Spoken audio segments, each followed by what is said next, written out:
Mixed reactions this evening to the Prime Minister Andrew Holness's statement yesterday that he would have no objection to gays serving in his cabinet. This evening, one group is calling the Prime Minister's statement a positive development, while another says it's surprising. TVJ's Vashan Brown has a primetime news follow-up.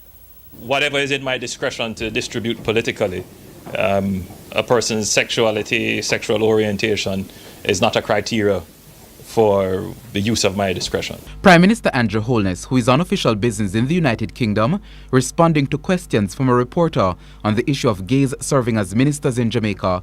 Several groups have been reacting to the Prime Minister's comments, including the Caribbean Vulnerable Communities CVC.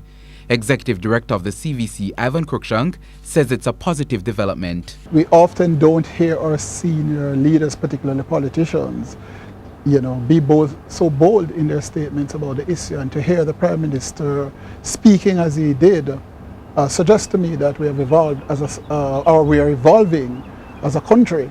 That very point about Jamaica evolving on this particular issue was also raised by the Prime Minister. The Jamaica Coalition for a Healthy Society says it's surprised and disappointed by the Prime Minister's comments.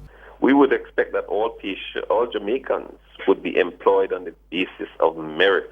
And regarding his opinion that Jamaicans are evolving on their views of homosexuality, we state that in a democracy it would be wise for the political leadership not to evolve at a more rapid rate or in a different direction than the citizens.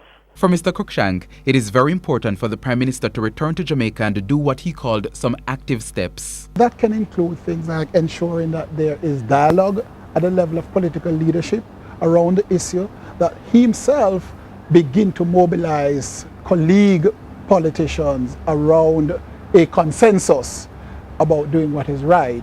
And ultimately we would want to see the Parliament of Jamaica being able to move forward and say, let us finally decide that we want every citizen of this country to have all the rights that are envisaged in the Constitution. In consideration of the judicial activism and in fact judicial tyranny in some countries, we would remind persons of the halfway tree rallies in 2014 and 2015 and the Bill Johnson poll of 2014, which concluded that 91% of Jamaicans agreed on retaining the Buckley law. This evidence suggests that the Jamaican people will not take kindly to judicial activism. Vashan Brown, TVJ News.